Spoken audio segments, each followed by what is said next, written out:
तो इन्होंने पढ़ा लेकिन 5 मिनट पहले इसको स्टडी किया in the scrotum of the chimney workers. Actually screen में रिकॉर्ड जब सेकेंड क्या बोली इंडस्ट्रियल रिवॉल्यूशन हुआ ब्रिटेन में, दूसरी बड़ी औद्योगिक क्रांति हुई ब्रिटेन में, बहुत सारे फैक्ट्री वगैरह स्टैब्लिश किए गए। तो फैक्ट्री में चिमनी होता है धुआं निकलने के लिए, उसके अंदर जाके उसकी सफाई का काम करते थे मेल वर्कर्स, और उन्हीं के स्क्रॉटम में डिटेल स्टडी किया पर्सिवल पॉट ने इस कैंसर को, बिकॉज देखा कि they were suffering from scrotal cancer, cancer in scrotum. उसके बाद तब डिटेल जानकारी मालूम हुई कैंसर के बारे में। तो कैंसर का पॉजिटिव जीन है प्रोटो ऑन्कोजीन। ऑन्कोलॉजी भी टर्म आता है स्टडी ऑफ कैंसर्स के। कैंसर के अध्ययन को कहा जाता है ऑन्कोलॉजी, और जीन का नाम है प्रोटो ऑन्कोजीन। नाम से भी मालूम हो रहा है कि ये प्रोटो ऑन्कोजीन कह रहे हैं, मतलब कि ये अभी एक्टिव नहीं है, इनएक्टिव है। तो each and every cells of our body contains proto oncogene. हम लोगों के बॉडी के हर सेल में प्रोटो ऑन्कोजीन मौजूद है। And whenever this proto-oncogene becomes active oncogene, the cell becomes cancerous. कभी भी अगर ये प्रोटो-ऑन्कोजीन जो बॉडी के सारे सेल्स में मौजूद है, हर ऑर्गन हर टिश्यू में मौजूद है, अगर किसी कारण से ये एक्टिव हो गया और चेंज कर गया ऑन्कोजीन में, then the cell becomes cancerous. Cancerous cells को माइलोमा सेल्स भी कहते हैं, या इसी को हम लोग नियोप्लास्टिक सेल भी कहते हैं। तो चाहे नियोप्लास्टिक सेल कहिए या कैंसर सेल कहिए या माइलोमा सेल कहिए, एक ही बात है। ये ऐसा सेल है जिसके अंदर प्रोटो ऑन्कोजीन एक्टिवेट हो चुका है ऑन्कोजीन में। Now oncogene starts uncontrolled repeated divisions in the cancerous cells or myeloma cells।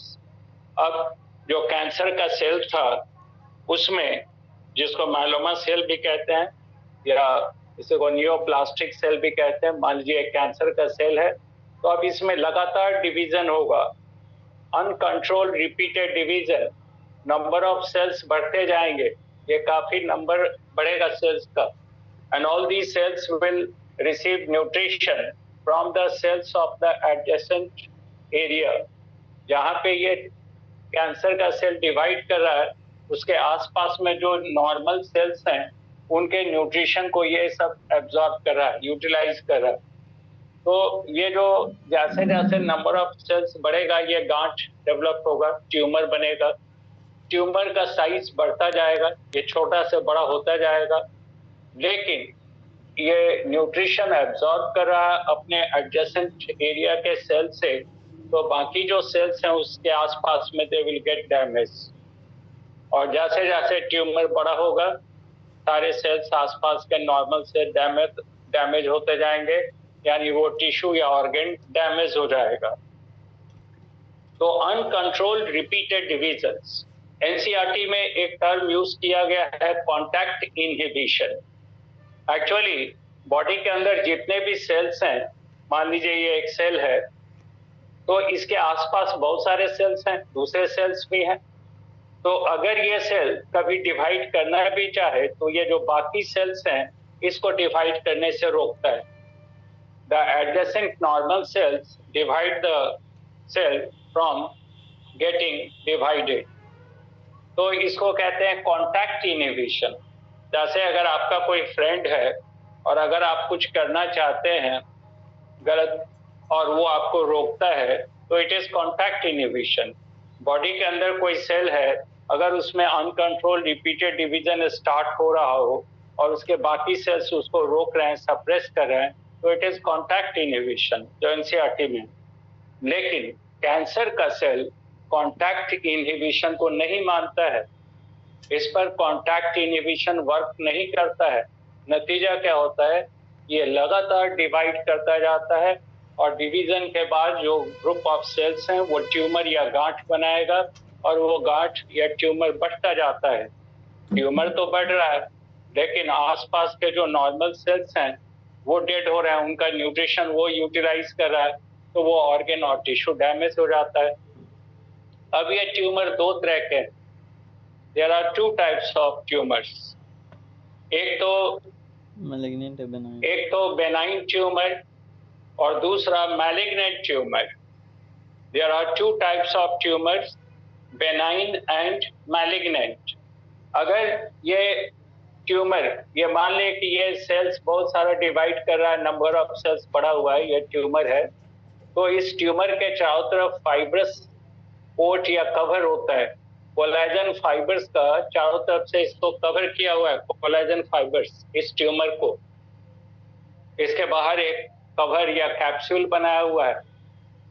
तो नतीजा क्या होगा कि ये जो ट्यूमर है, due to the outer surrounding collagen fibre, ये अभी खतरनाक नहीं है, इससे कोई बहुत ज्यादा नुकसान नहीं है, सिर्फ वो जहाँ पे है उस सेल्स, वहाँ के आसपास के सेल्स को डैमेज कर सकता है, लेकिन उससे कोई बहुत बड़ा खतरा नहीं।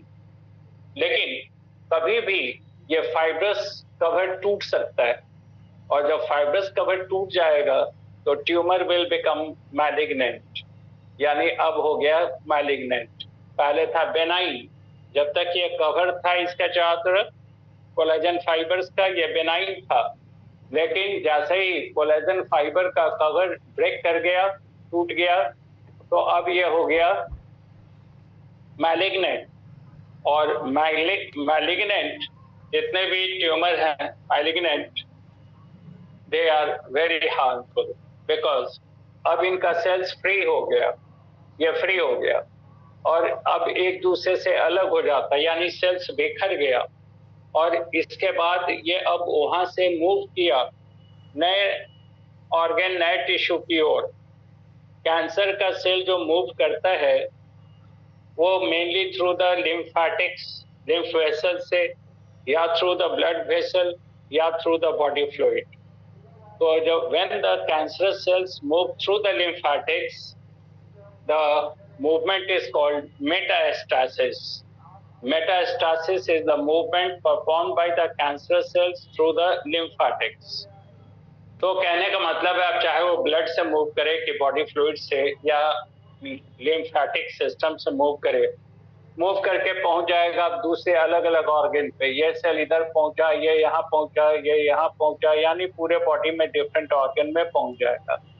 और पहुंचने के बाद now the cells will again start uncontrolled repeated division. ये जो सभी सेल्स हैं फिर से डिवाइड करना शुरू करेंगे, तो फिर नया ट्यूमर बनेगा और वो ट्यूमर फिर वहां के ऑर्गन को डैमेज करेगा। इस तरह से कैंसर बॉडी के अंदर फैलता चला जाएगा।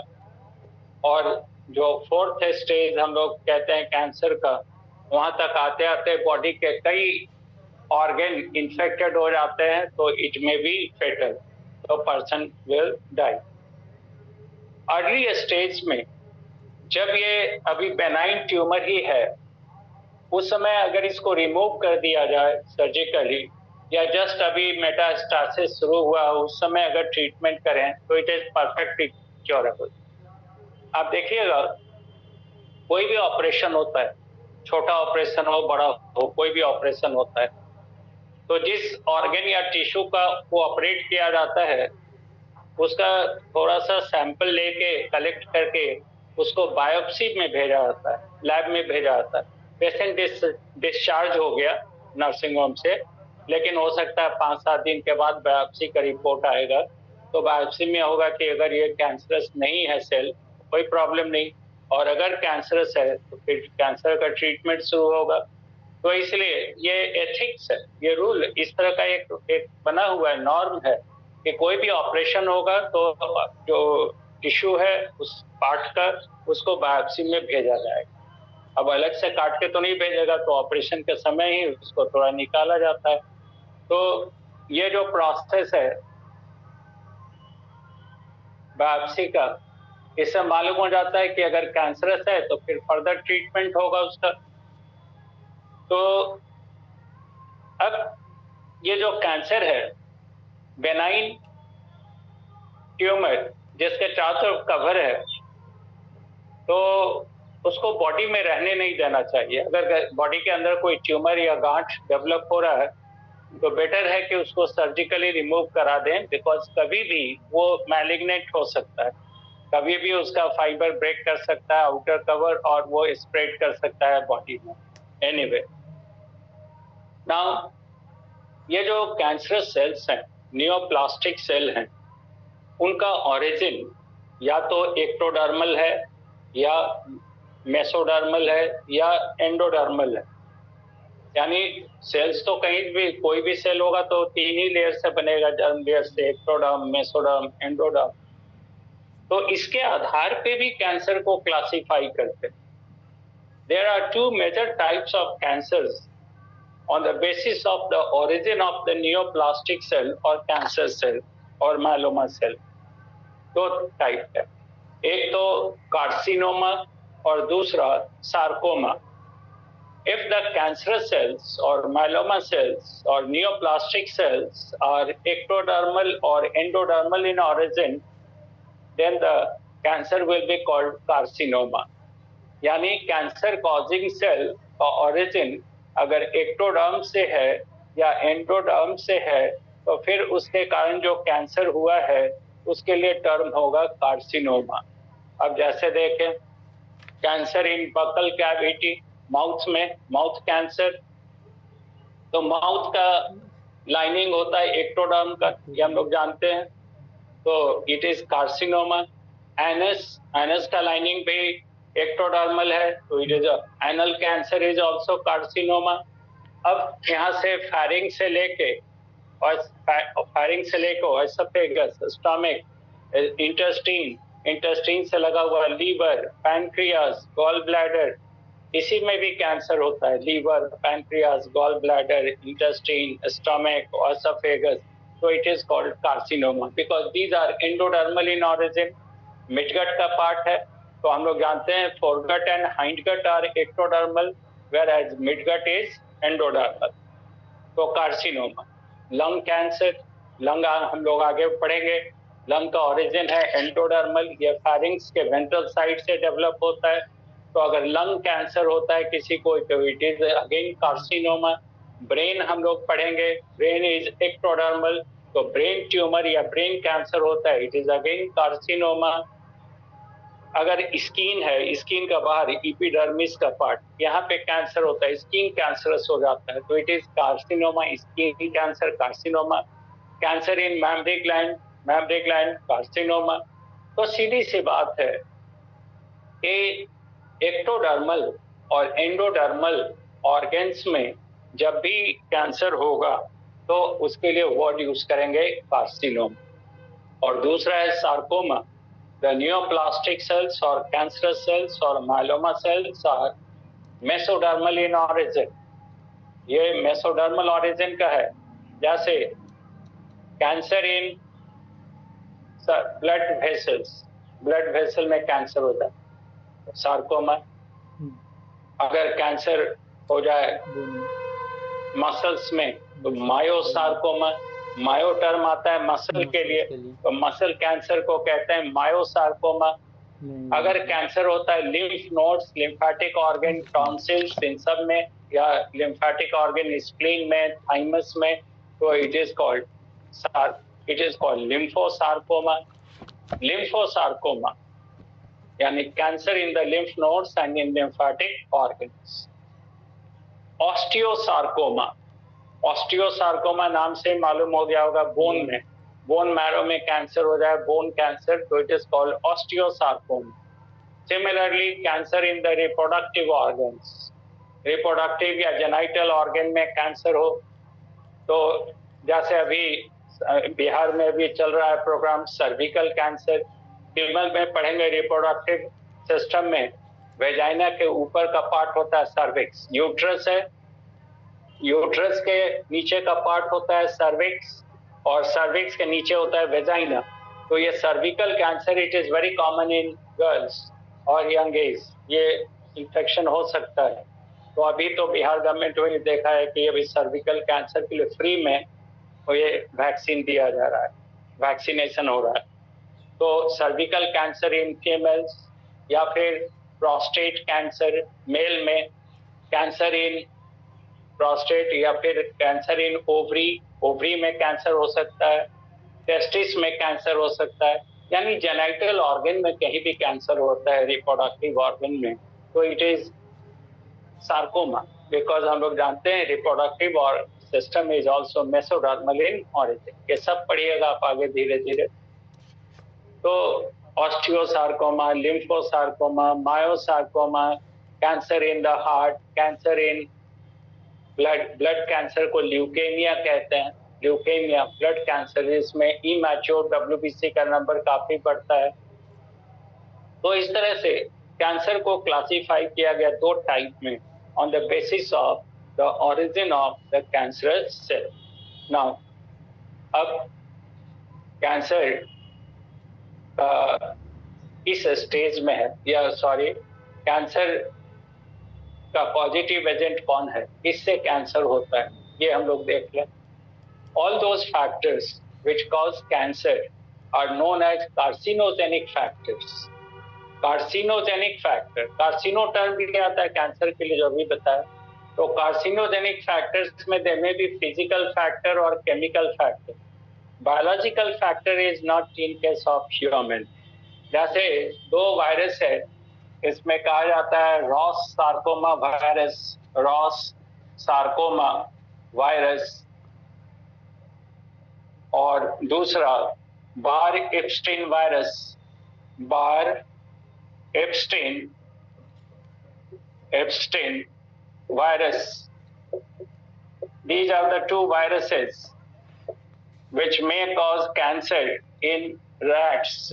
Rat में देखा गया है कि बार एप्स्टीन वायरस या रॉस सार्कोमा वायरस से कैंसर होता है रैट में। ह्यूमन में ये रिपोर्टेड नहीं है। इसलिए अगर आपसे क्वेश्चन पूछा जाए कि कोई कैंसर में का कोई कॉजेटिव एजेंट वायरस है, तो नहीं, कोई बायोलॉजिकल एजेंट नहीं है, चाहे वायरस हो बैक्टीरिया हो, they do not cause cancer. Cancer का जो भी फैक्टर ह्यूमन में है जिससे कैंसर होता है, दे आर आइदर फिजिकल और केमिकल इन नेचर।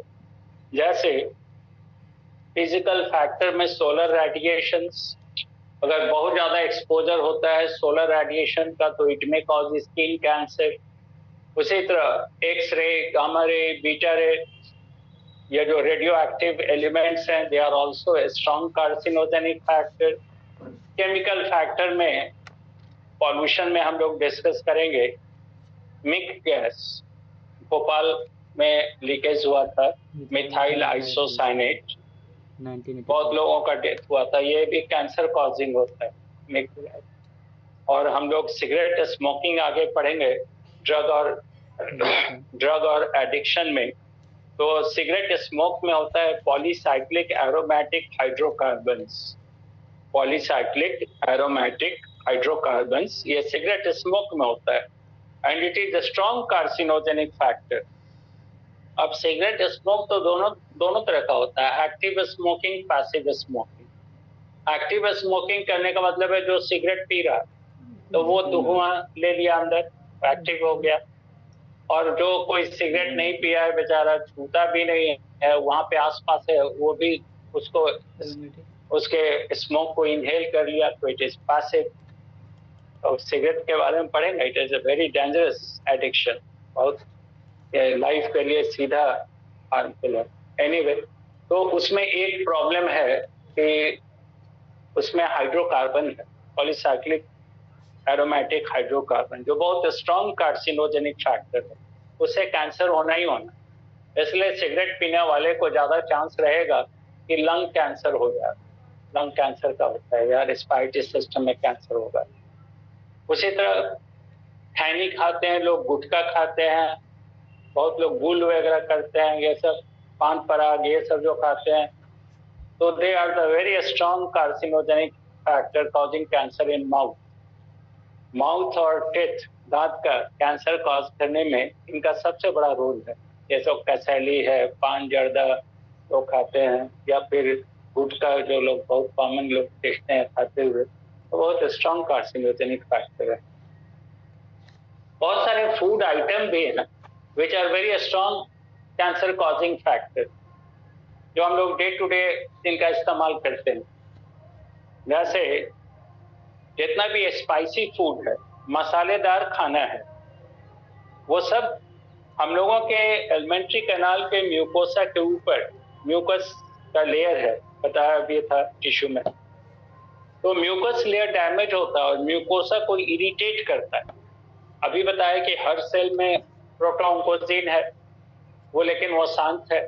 लेकिन अगर किसी सेल को बार बार छेड़ा जाएगा, उसको इरिटेट किया जाएगा, उसको परेशान किया जाएगा, तो उसके अंदर मौजूद प्रोटोऑन्कोजीन का चेंज हो जाएगा ऑन्कोजीन में, and the cell will become cancerous. तो ये काम करता है हम लोगों को, जो खाना खाते हैं उसमें स्पाइसी फूड है, बहुत मसालेदार तीता खाना खाते हैं, तो जब एलिमेंट्री कैनाल में जाता है तो वहाँ इरिटेशन कॉज करता है। कभी कभी बहुत तीता मसाला खा लीजिएगा, जलन, तो जलन आपको लग रहा है, लेकिन एलिमेंट्री कैनाल जहाँ पे वो है उसकी क्या हालत है, तो वहाँ पे सेल्स में बिकम कैंसर। ये जो आजकल बहुत ज्यादा चला है, ये सब कुरकुरे और ये सब जो खाते हैं पैकेट से, तो इनमें जो स्पाइसेस मसाला यूज किया जाता है, चाइनीज जिसको मसाला कहते हैं, या फिर उसी तरह मैगी वगैरह जो भी चीज जो आपको टेस्टी लगता है, they are very strong carcinogenic factor. वो सब आंत का कैंसर कॉज करता है, चाहे इंटेस्टिनल कैंसर हो, चाहे पैनक्रियाज हो, गॉल ब्लैडर हो, ये कैंसर कॉज करेगा, लीवर हो, सब में कैंसर कॉज करेगा। तो फूड आइटम भी बहुत स्ट्रॉन्ग कार्सिनोजेनिक फैक्टर है। तो इस तरह से फिजिकल और केमिकल फैक्टर्स हैं जो प्रोटोऑन्कोजीन को ऑन्कोजीन में चेंज करता है। कुछ जगह तो कैंसर का लोकल नॉमेनक्लेचर देते हैं on the basis of the nature of carcinogenic factor. जैसे Kangri cancer, it is common in Jammu and Kashmir. तो कश्मीर वगैरह में जहाँ बहुत ठंड पड़ती है, तो वहाँ पे जो लोग होते हैं, वो मिट्टी का एक बर्तन होता है, छोटा सा पॉट है, उसमें चारकोल डाल के, लकड़ी का कोयला डाल के, और उसको रखते हैं कपड़े में लपेट के, अपने बॉडी से सटा के रखते हैं। तो बड़ा सा वो पहनते हैं पेरॉन वगैरह, उसके अंदर रखते हैं सटा के, पूरा शरीर गर्म रहता है, हीटर का काम कर रहा है। लेकिन देखा गया है कि जहां जिस पार्ट के नजदीक रखते हैं वहां पे स्किन बिकम्स कैंसरस। तो उस कैंसर को कांगड़ी कैंसर कहते हैं। कांगड़ी हो गया अर्दनवेयर, इस पॉट इसका इस्तेमाल किया जाता है बॉडी को हीटिंग के लिए। तथा महाराष्ट्र में धोती कैंसर, महाराष्ट्र का जो ट्रेडिशनल ड्रेस है वो काफी टाइट फिटिंग ड्रेस होता है, बहुत टाइट कपड़ा पहनते हैं शरीर से, तो बराबर फ्रिक्शन होता है उसके स्किन के साथ, और इस फ्रिक्शन से skin becomes cancerous, skin cancerous हो जाता है। तो वहां पे इसको धोती कैंसर कहते हैं। धोती मतलब कपड़े के लिए, तो अलग अलग नाम भी दिया गया अलग अलग जगह पे।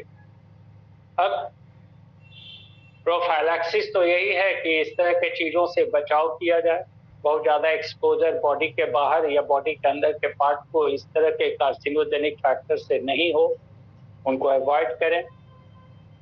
और अगर कैंसर हो जाता है तो फिर इमीडिएटली उसका डायग्नोसिस और ट्रीटमेंट जरूरी है। जितना लेट होगा उसके स्प्रेड करने का चांसेस ज्यादा है। तो अर्ली स्टेज में अगर ट्यूमर डिटेक्ट हो गया तो सर्जिकली भी रिमूव कर देते हैं, काट के उसको हटा देते हैं सावधानी से, तो ट्यूमर ही पूरा हटा दिया, कोई परेशानी नहीं। अगर सर्जरी नहीं कर सकते हैं तो रेडिएशन से उसको डिस्ट्रॉय कर देते हैं ट्यूमर को। एक ट्यूमर नेक्रोसिस फैक्टर होता है जो हम लोगों ने नॉन स्पेसिफिक इम्यूनिटी में डिस्कस नहीं किया था, अभी बता रहे हैं। ट्यूमर नेक्रोसिस फैक्टर TNF, वो लिखा भी होगा असाइनमेंट में, शॉर्ट में कहते हैं TNF, ट्यूमर नेक्रोसिस फैक्टर। ये नॉन स्पेसिफिक इम्यून कंपोनेंट इसलिए है कि शरीर के अंदर कोई भी ट्यूमर, कोई भी स्वेलिंग, कोई भी ट्यूमर डेवलप हो रहा, ये TNF उस ट्यूमर को डैमेज कर देगा। नेक्रोसिस कहने का मतलब उसको ड्राई कर देगा, उसको डिस्ट्रॉय कर देगा। उसको पनपने नहीं देगा, तो वो भी इस्तेमाल करते हैं। फिर अगर कैंसर फाइनल लास्ट स्टेज में आ गया, पूरे बॉडी में फैल रहा है, तो कीमोथेरेपी करते हैं। कीमोथेरेपी बहुत पेनफुल कंडीशन होता है, ओल्ड एज वगैरह में बहुत मुश्किल है, लोग उसको सस्टेन नहीं कर पाते हैं। यंग एज में होता है लेकिन बहुत पेनफुल कंडीशन है कीमोथेरेपी, तो उससे भी बचाया जा सकता है। लेकिन मामला है कि जितना अर्ली डिटेक्शन हो उतना अच्छा है। डिटेक्शन में, कैंसर के डिटेक्शन में एलिजा टेस्ट का इस्तेमाल करते हैं, वो भी इससे हो जाता है।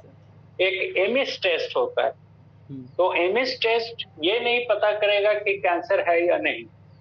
एमिस टेस्ट का काम इतना ही है कि it determines the carcinogenic ability of carcinogen.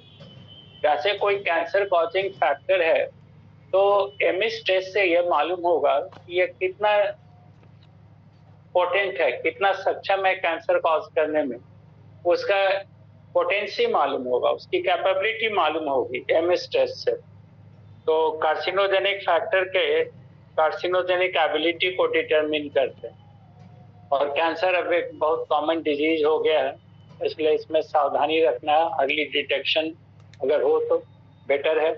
अभी तो फीमेल्स वगैरह में भी, गर्ल्स वगैरह में चल रहा है, फ्री में वैक्सीनेशन है, लेना चाहिए, सर्विक्स के कैंसर से बचाता है। तो कैंसर अभी हम लोगों ने डिस्कस कर लिया है।